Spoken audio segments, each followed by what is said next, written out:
ബലാത്സംഗ കേസിൽ റാപ്പർ വേടന്റെ മുൻകൂർ ജാമ്യാപേക്ഷയിൽ പോലീസിനോട് വിശദീകരണം തേടി ഹൈക്കോടതി. അടുത്തയാഴ്ച കേസ് പരിഗണിക്കും. വിവരങ്ങളുമായി കൊച്ചിയിൽ നിന്ന് വിഷ്ണു സുരേഷാണ് ചേരുന്നത്. Vishnu, good evening. ഈ പരാതിക്കാരി 164 രഹസ്യമൊഴി നൽകിയിട്ടുണ്ട്. ചില കാര്യങ്ങൾ പരാതിക്കാരി ഉന്നയിച്ചതായി പല മാധ്യമങ്ങളിലൂടെയും നമ്മൾ അറിയുന്നുണ്ട്.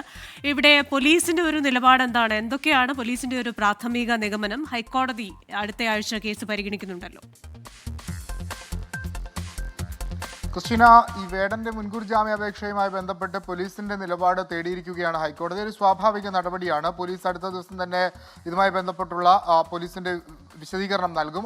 അതിനുശേഷമായിരിക്കും കേസ് ഹർജി പരിഗണിക്കുക എന്ന് മനസ്സിലാകുന്നു. വേടൻ ഈ ഹർജിയിൽ പ്രധാനമായും പറയുന്നത് ഈ ആരോപണം കെട്ടിച്ചമച്ചതാണ്, ഇതിൽ അടിസ്ഥാനമില്ല, ഇതിൽ ഏതൊക്കെയോ തരത്തിലുള്ള പ്ലാൻഡ് ഓപ്പറേഷൻസ് ഉണ്ട് എന്നുള്ളതാണ് വേടന്റെ ഒരു വാദം. പോലീസ് ഇതിനിടയിലും അന്വേഷണവുമായി മുന്നോട്ട് പോകുകയാണ്. ചില തെളിവുകളൊക്കെ പോലീസിന് ലഭിച്ചിട്ടുണ്ട്. പ്രധാനമായും ഈ പരാതിക്കാരിയും വേടനും തമ്മിൽ നടത്തിയിട്ടുള്ള സാമ്പത്തിക തെളിവുകളാണ് അതിൽ ഏറ്റവും പ്രധാനപ്പെട്ട കാര്യം. അതടക്കം നൽകിയാണ് പരാതി നൽകിയത്. അത് പോലീസ് സ്ഥിരീകരിക്കുകയും ചെയ്യുന്നുണ്ട്. അന്വേഷണത്തിന് തൃക്കാക്കര ACPയുടെ മേൽനോട്ടത്തിൽ ഇൻഫോ പാർക്ക് SHOക്കാണ് ചുമതല.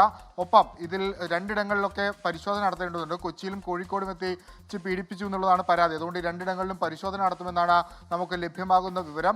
നിലവിൽ പോലീസിന് മുമ്പിലുള്ള പ്രധാനപ്പെട്ട വെല്ലുവിളി എന്നുള്ളത് ഈ മൊഴി സ്ഥിരീകരിക്കുക എന്നുള്ളതാണ്. രഹസ്യമൊഴിയുടെ പകർപ്പ് ലഭിച്ച ശേഷം അതിൻ്റെ പറഞ്ഞ വസ്തുതകളൊക്കെ ക്രോഡീകരിക്കേണ്ടതുണ്ട്. അതിനുശേഷമായിരിക്കും ഒരു വിശദമായ അന്വേഷണത്തിലേക്ക് പോലീസ് കടക്കുക. മൊഴിപ്പകർപ്പിനായുള്ള കത്തിരിപ്പിലാണ് പോലീസ്. ഒരു പക്ഷേ അടുത്ത ആഴ്ച തന്നെ മൊഴിപ്പകർപ്പ് ലഭിക്കും. അതിനുശേഷമായിരിക്കും വിശാലമായ ഒരു അന്വേഷണത്തിലേക്ക് പോലീസ് കടക്കുക. ക്രിസ്റ്റീന, ശരി. റാപ്പർ വേടന്റെ മുൻകൂർ ജാമ്യാപേക്ഷയിൽ പോലീസിനോട് വിശദീകരണം ചോദിച്ചിരിക്കുകയാണ് ഹൈക്കോടതി. അടുത്തയാഴ്ച കേസ് വീണ്ടും പരിഗണിക്കും. വിഷ്ണു സുരേഷാണ് വിശദാംശങ്ങളുമായി ചേർന്നത് കൊച്ചിയിൽ നിന്ന്. ലോകത്തെവിടെയായാലും ഏത് സമയത്തും 24 വാർത്തകളും ഓഗ്മെന്റഡ് റിയാലിറ്റി പാക്കേജുകളും എക്സ്പ്ലെയിനറുകളും വിശദമായി കാണാൻ ഞങ്ങളുടെ യൂട്യൂബ് ചാനൽ നിങ്ങൾക്ക് സബ്സ്ക്രൈബ് ചെയ്യാം.